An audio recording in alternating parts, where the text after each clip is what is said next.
I know. You thought that perhaps these boys would understand that because we're playing in the final, we need to sharpen tools.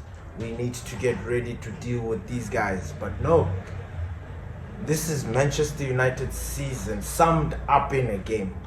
That game last night. Honestly, there's so much to talk about, but then there's so much that we've already talked about. All the issues that we've been crying about this whole entire season, they come down to this very moment. But when I deep the whole situation, I am not yet ready to get angry. I'm upset. I'm down. Because when you look at the scope of things, we put out a very strong team, right? Then you look at Tottenham. Tottenham put their B team and they lost. Fair. Because they already know that the season is done. But they put their B team. They've got some of their players resting. We put our first team inside.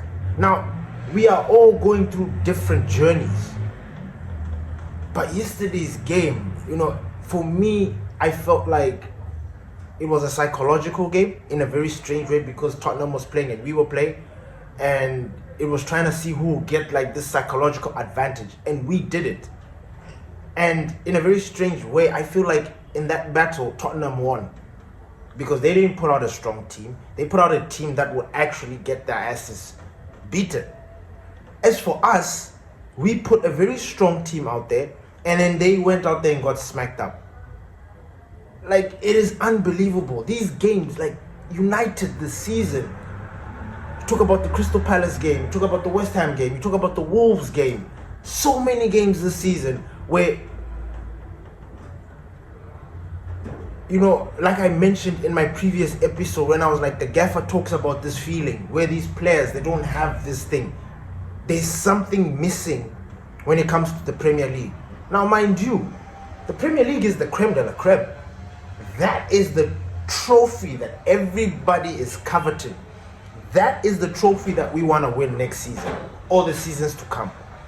Carabao, FA Cup, all these other things, they're good to win, yes, because they boost morale, they give you an opportunity, they help the team see where they are performing with other teams. And also financial advantages. But then the Premier League is the creme de la creme. And so far right now, we are nowhere near ever getting to sniff that trophy. Nowhere near. Nowhere near. And this is what is going on with Manchester United. So, what did we learn yesterday? What did we learn from that game? Because we're playing on Wednesday, a final against Tottenham, a Premier League team. We've been struggling in the Premier League. We're facing a Premier League team. See the theme there? Like, it is written in the stars that we need to get smacked up. But we are united. We don't just back down. I believe that we might win this.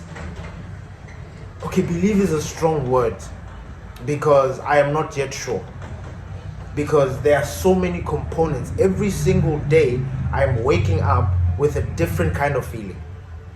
You know what I'm saying? Yesterday, I was a little bit confident. I was excited. We lost the game. My heart, my head dropped a little bit because I'm like, okay. When I think about Premier League and then we're facing Tottenham high flying. Yes, I know Tottenham have got a couple of people missing, injured, but the rest, they're equally incapable of smacking us if we don't do the right thing. So I was worried because when you watch that game yesterday, we played very well.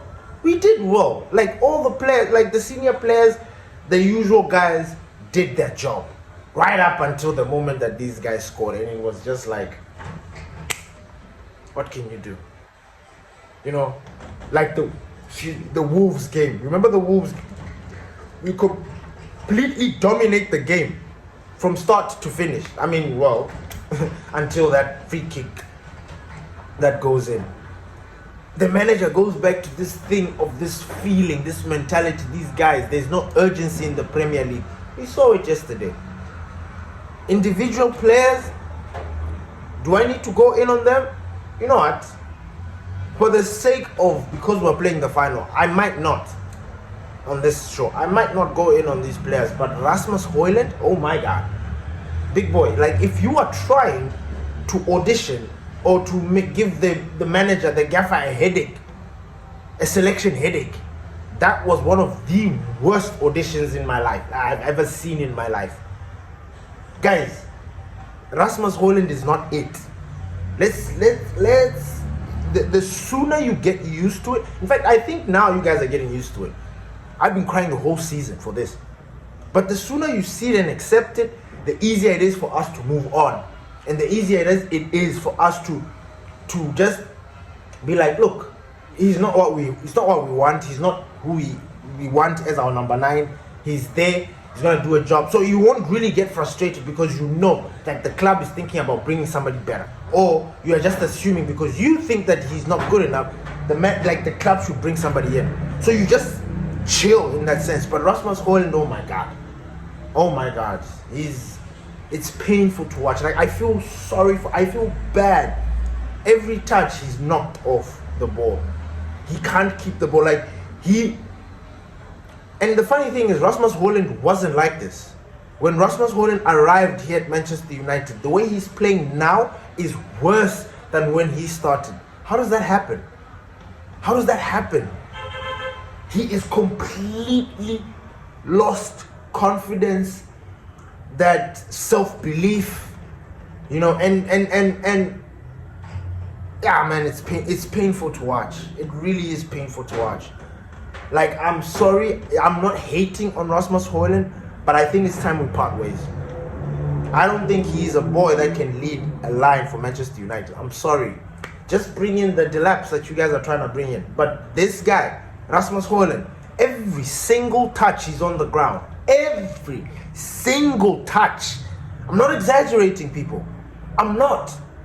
Every touch he falls. If you watch yesterday's game, I miss Xerxes more, because Xerxes, you won't get that behavior from him. The ball comes in the air, he's holding the defender. He is a problem. How Rasmus Højlund is not learning from him, why Xerxes is not communicating, I don't understand. What do these players do? Can Rasmus Højlund ask Xerxes, man, how do you do that thing? I mean, we see Xerxes do it every time he plays. It's not easy to get the ball away from Xerxes. It is not. As a defender, as a midfielder, when that ball comes in the air and he drops it down onto his shoulders and he brings it to the thing and he's holding you, that guy is strong. He's deceptively strong. How is it that Rasmus Højlund has not learned anything from that? These are the strikers. Garnacho spoke on the press conference the other time that, we're always communicating. Rubbish. I don't believe it. I do not believe it. These guys say they communicate, but that front line doesn't fire like a team that... Nah, they don't. There's a lot of individualism. There's a lot of selfishness in that final third. And that has been our downfall this season. Not the midfield, not the defense, not Onana. There. Because just like the season before with Erik ten Hag, when we had that fucked up season with the injuries, regardless of what, the defense was so bad, it was injury plagued. But if you want to split the field into 3, right? Attackers, midfielders, defenders, and you want to grade everybody according to their season. The people that had the best season that injury-prone season, Erik ten Hag's injury-prone season, the people that had the best season were the defenders. They were the defenders. Now, how is that even possible? Because that was one of the worst seasons. We conceded, it was bad. How is that even possible? It's possible because regardless of how bad our defense and how much we're chopping and changing, the clean sheets were there. Our only issue was that we were not scoring. We didn't fucking score. And then Erik ten Hag says, listen, I want to bolster my team next season. Get me Olise, get me Harry Kane, or get me Olise. Get me Olise. That's the winger. He wanted a winger. Did he get him? Nothing. Did he get Harry Kane? Do you understand? He wanted to bolster a certain place because he understood. I can tell you why he wanted to bring Olise with Anthony, Sancho, all those other, because he already deeped it. He knew that Ahmad is an injury-prone-ish player and he needs to be protected. That's what I'm telling you now. If we wait for Erik ten Hag to break his non-disclosure agreement and start speaking on United, he will explain to us why he benched Ahmad, because he knows that Ahmad is a good player. But I have this feeling that he was trying to protect Ahmad more than anything. Because if you look at Ahmad's journey right up until that moment he was supposed to start featuring for Erik ten Hag, he was always getting in and out of injury. And he wanted to keep him. The same thing that we're doing with Mason Mount right now. Protecting him. That's what we were trying to do with Ahmad. But people didn't see it because Ahmad was gone to loan, he's done this, he's gone so many places. It's very difficult to keep track. But you look at what is happening right now with our team. Nah. That entire front line needs to be dismantled. When I say dismantled, I mean uprooted from the root. Like you're just, and then you add the whole thing of like we don't have money. These guys are, it's worrying. It's worrying when you look. Anthony is doing very well in Betis. I think this guy has scored 9 goals or 11 goals, whatever goals. He has scored freaking goals since being there. Yes, it's La Liga. Yes, it's a little bit easier than the Premier League. But the guy is showing that he's doing the business. This is what Anthony is doing. He's doing what we bought him from Ajax. He's literally just doing it. He's having the games that he used to have when he was Ajax in Betis. Maybe the weather. The Anthony situation, I don't know. Rashford situation, he was like, it is so bad. And then you bring this manager who wanted to come at the end of the season, potentially be in the Champions League, potentially win the Portuguese league again just for the last time. Then he can come in and deal with this. But he was thrust into this mess. This mess that we have here is a disaster. Disaster. And somehow we're not getting anything through. The performances from these players, we can't accept this. Like, we are literally going to play a Premier League team next week, Tottenham, who, by the way, rested all of their players. Now, there's a flip side to that coin. Resting players. Yes, you rest players, then your main characters, your main starrings, you bring them on as substitutes, just to come and finish off the game, or just to get some, to get the engine running, flowing and pumping. You bring them in. And that's what Tottenham did. They started off with the weak team, then they started bringing in the Bentancurs and everybody else. I saw that from the match report, you see. Unlike us, we went strong, and now going strong, we were supposed to smack Chelsea. And honestly, I truly believe that we were going to do that just based on how we were playing in the first half. It was a good game. Bruno was very controlled, very measured. Everything was nah. The only problem is that Dorgu was just wasting. Didn't want to cross. And by the way, I know you guys don't want to do this thing of like going in on players and saying this. But let me tell you something. The moment you allow bad behavior, the moment it festers, and then by the time you're fed up, like you're already casting out Dorgu's entire bloodline, because you're so angry, because you allowed yourself to get sucked into this. I'm sorry, Dorgu. I'm gonna say this thing right now, right here, right now, and I probably am going to be eaten for this, but Dorgu is not it. It's not good enough. He's not for United. And I know this is his first season, but he's not good enough. He's already exhibiting behaviors that we don't need at Manchester United. We are trying to cut these behaviors. Now, I don't know how you guys watch football, and I'm not even going to try and make you see otherwise. But for the past 2 years, every player I zero in on and start having an issue with it always comes to pass. Every single player, I think I've zeroed in on Dalot, Rashford, Højlund, who else? Ugarte to a certain extent, because I'm trying to understand his cameos. Is he an injury-prone player? That's the case, that we need to bring in another midfielder of his quality, we need to bring a defensive midfielder of his caliber, like the same, or we get a different defensive midfielder. Because I am not going into a new season with Ugarte going in and out of that team. Every single, you look at Liverpool, you look at Man City, every single big team, Arsenal, they've got a fucking starting 11. A full starting 11 who they know. This guy's playing here, this. If otherwise, everybody else, like if another player is coming in because of injury, because of suspension, but we have not developed our starting 11, like we've not had that for a long time. You know, like back in the days, we knew Rooney, Ronaldo, Giggs, Scholes, Neville, Vida, Rio, Van der Sar, you know, like you knew. We don't have that. We've not had that in a very long time. Under Erik ten Hag, you could say we did.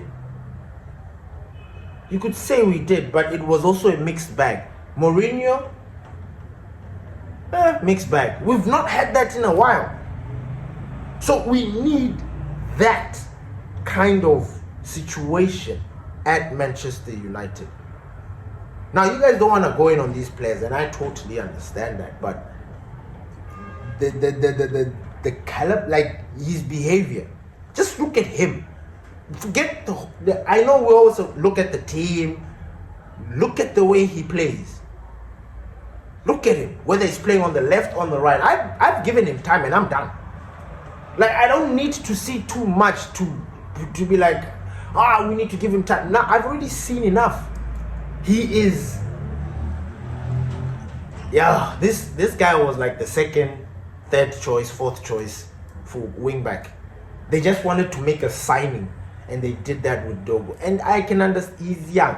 He's got his future ahead of him. And I'm not even going to take that away from him.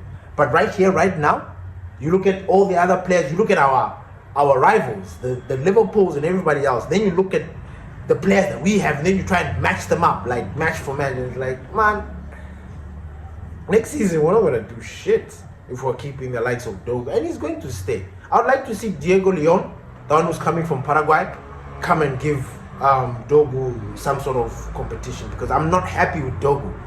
I'm sorry. I mean, yesterday I actually missed Dalot. Can you imagine? I missed Dalot yesterday and Dalot, my God, Dalot is another one of those that I've called out for the longest time. I don't know where people's blinds were. It's only this season that people are seeing that Dalot, wow, yeah, he's just a fit player, but oh my God, what's happening? Rasmus Højlund is there. Dorgu is in that category. These players are not going to get better than what they are right now. If you want, like, I don't even know how I can explain this so that it makes sense, because in my head, it's all here. You look at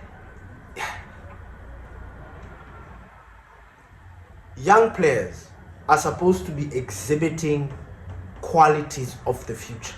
I don't know if that makes any sense. So, for example, Garnacho, right?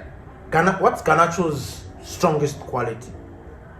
Running at players. Not really taking them on, but running at them and, just being a busybody. That's how I see Garnacho. I don't see him as somebody that is controlled technically, because when you want him to be, he's not. And then when you least expect it, that's when he does it. So, yeah, he's just a good player. Like, you look at the Yamals, like, and I know using Yamal is a cop, like, is me like exaggerating, because that kid is a golden boy. Like, he's a generational talent, But okay, Greenwood. Let's just say, for example, Greenwood. He's also another generational talent.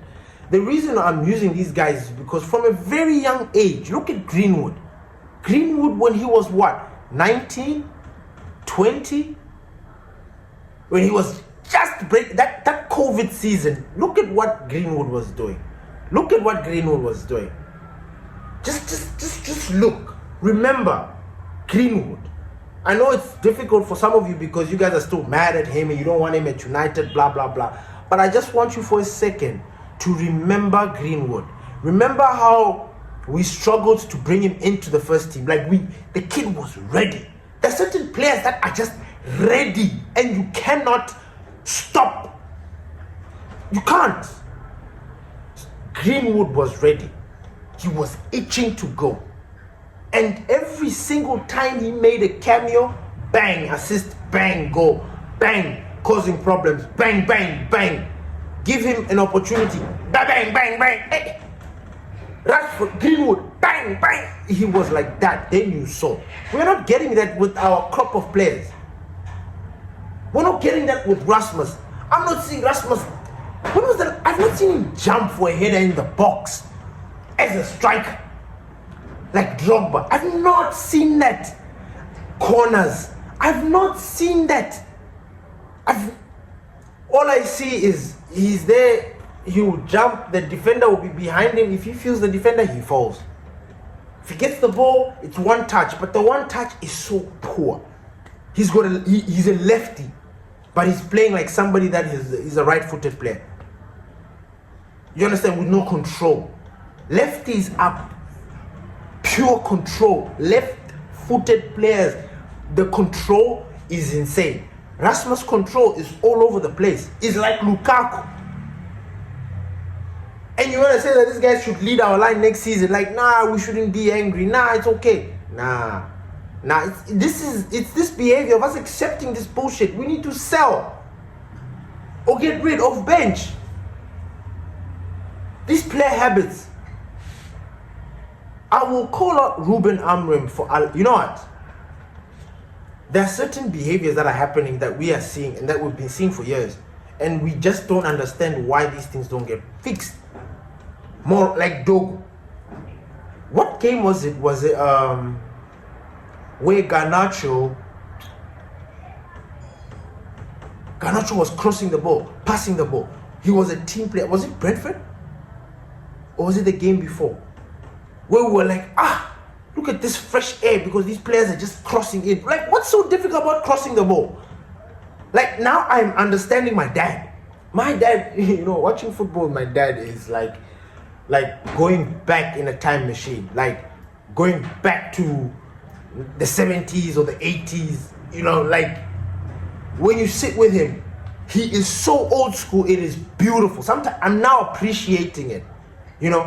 I remember this one time, like, he was sitting there and he was like, what's wrong with you guys? This football of now, what's wrong? Why are these guys not crossing? And I sit there, and me being the millennial, the new kid, I was trying to challenge my dad because I thought I knew it all. I was like, but Dad, this is the new football. But I understood what he meant. Don't get me wrong, I understood because I'm all about football. I understood that he's complaining, why are these guys not doing? I'm like, but Dad, this is the new era. They've changed we've moved on from these traditional 4-4-2, these traditional rules of football. Things have changed. People are now, players have expanded. They are sort of like hybrids. They are doing all sorts of things. I was telling him that, but he was like, nah, man, they're just certain fundamentals. And a winger's job is to cross the ball. Get to the line, cross the ball. And I was just sitting there, I'm like, he's right, but these boys nowadays, they want to cut in and do that whole thing, bend it, far post. No, put the cross in. Put the fucking cross in. And that's what we're crying out for. Yesterday, Dorgu. Oh my God. Ahmad. They were so frustrating. Garnacho comes on. I thought he was going to come and be a difference maker. I'm guessing he was upset. Didn't really do anything. I'm guessing he's also protecting. The play. I don't know if they're protecting themselves for the final. Everybody wants to be fit. But you need to audition. You understand? You can't drop your performances and think that it's going to be okay and then the gaffer is going to pick you. It doesn't work like that. So yesterday, if these guys were trying to audition, only Bruno, Mount, Harry Maguire,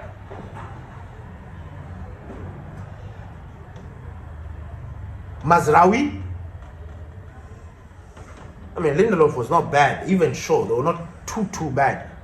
We don't have defenders, so those guys can play. But Dorgu, Casemiro was also good. With Bruno Fernandes in that midfield, they were good. And Mason Mount, I was particularly impressed with Mason Mount. Those are the guys who were showing. After we make those substitutions, Mount comes off, I think Casemiro comes off, you know what? The team just capitulates. Boom. Everything just goes to shit. And that was not right. Ruben Amorim is facing a media blitz because they're asking him questions about the attitude, why these guys are not performing in the Premier League. And I know it is, at the very moment it is difficult, but when he's sitting there and they're asking him all these questions, you should see how fucked up it is. It is messed up because he knows the answer, but he doesn't know how to put it into words. He can't explain it. The best thing is for you to experience it. And I think experiencing it is tough because then that means that you sack Ruben Amorim and then bring somebody. Who are we bringing in?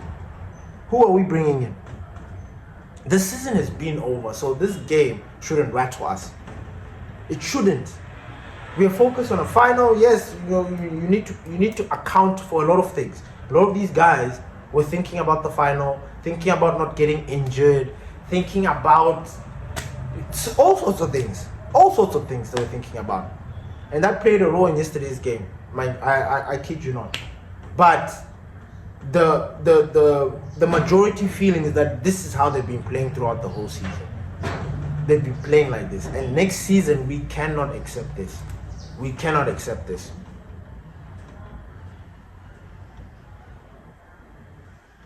One thing that I wanted to also mention is that Ruben Amorim needs to be strict with these boys. Because at the end of the day, ultimately all the blame will come to him. Just like Erik ten Hag. Erik ten Hag, he lost his job because people didn't understand why he wasn't picking Ahmad. Why he was sticking to the Garnacho and Rashford situation. We're not winning. Erik ten Hag, when he left, it wasn't really bad. Honestly, truly, it wasn't bad. And I'm sure people now are looking back and now thinking to themselves, damn. Because now you look at that, Ruben Amorim has lost 18 games, 17 games. What the fuck? This was supposed to be a manager bounce back. It was the complete opposite. Now, here's the thing. We went through this storm, this bad patch. We can't go through this next season. I don't know if people deep this. We can't go through this next season. This was it. It's like this.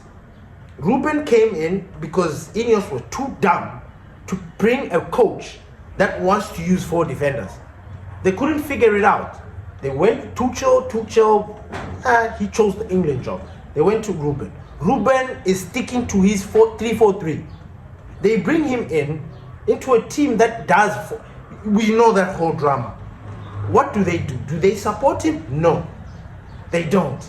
They need to give him the players to fix this thing. Now, if we win, oh well and good, there's going to be some cash. We might be able to go and spend there and there.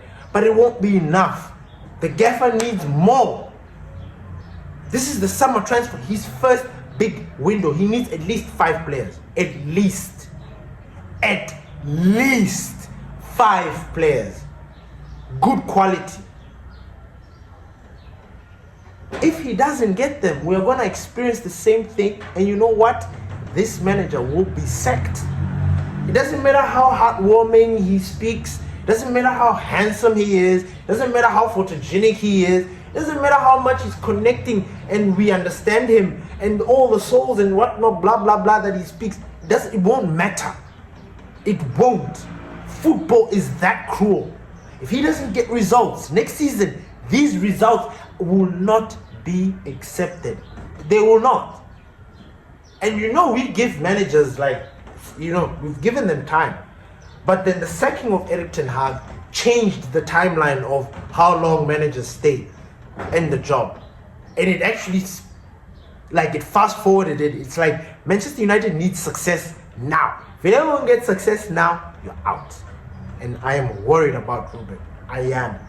If he doesn't win the Europa, that is going to be the beginning of the end.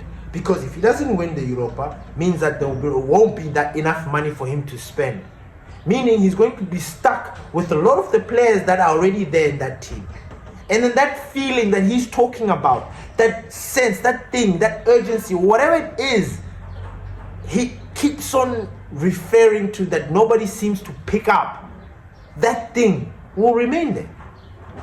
And we will be ranting and raving next season like this. It will not stop. It will not stop. That man needs a war chest, needs to get rid of certain players, and then we see. If he wins the Europa, even if he doesn't win, he needs to be backed. And now that's an impossibility because there will be no money. These guys are like, there's no cash. What do? We need to sell to buy. That's when we're going to start selling a lot of our coveted assets. The Kobe's, the Garnachos. We will start dipping into our academy, some of us are excited to see play for United. They will sell because that's the strategy, right? So I am really worried about Ruben. I really am. The gloves are off. You can see it. You can feel it. I mean, they've been off, but now because we're getting close to the end of the season, there's that season review, right? Where we check how we did, where we stand, what's the plan for the next year. And then we are playing some stupid games after, and then we are playing this preseason. We need every single player fit, right? And ready for preseason. We don't need, and all the signings that we want to make, like Cunha, he needs to be already in the team when preseason starts. All our shit needs to be sorted out. If we don't get that sorted out, this is going to be the fourth year. Next season or this season, it will be the fourth season that we're having an unstable season. And fourth season means starting from Erik ten Hag's first season. That's how it is. So these players, I'm sorry, there's a lot of issues that are happening at United, and it's rather unfortunate, but we're in a final, guys. There's a lot to be excited about. I'm excited but nervous. I'm superstitious. As you all know, I'm very, very superstitious. And any sort of information, it sends me on a spin all the time. All the bloody time. This final, it needs to happen as quick, because every single day, every moment of the day, I have different feelings about the final, and I'm always thinking about it. I won't lie to you. All day, every day, I'm thinking about that final, because I'm thinking to myself, I'm mostly thinking about if we don't win. That is the scariest thought, and I'm always thinking of the worst thing that could happen. People going in on us, the backlash, the disruption that's going to happen, the negative energy that's going to surround the club. The boys are going to be so defeated. It's going to be so hard to revive them again for preseason, and then I think about these things. I do. And you wonder if there's going to be a change. If maybe these guys are just gonna, just change. So I don't know. I don't know. Let's get excited for the final. Be calm. I've been doing my rituals, my routines, because I'm preparing for this final. I am.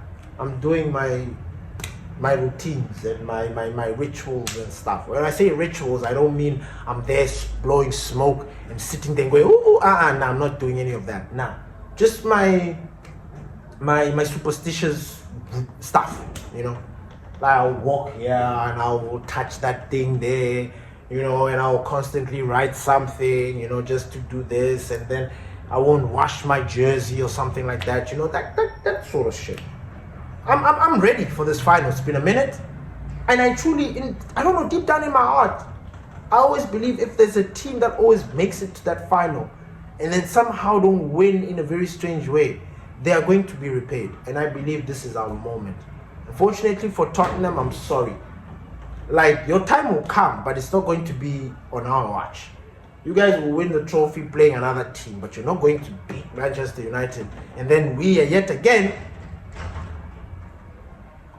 bring in an unwanted record, giving Tottenham their first trophy. Like, what bullshit is that? We don't want to be remembered as those guys. Thank you everybody for listening to the Glory Race podcast. It's your boy Don Benito. Peace.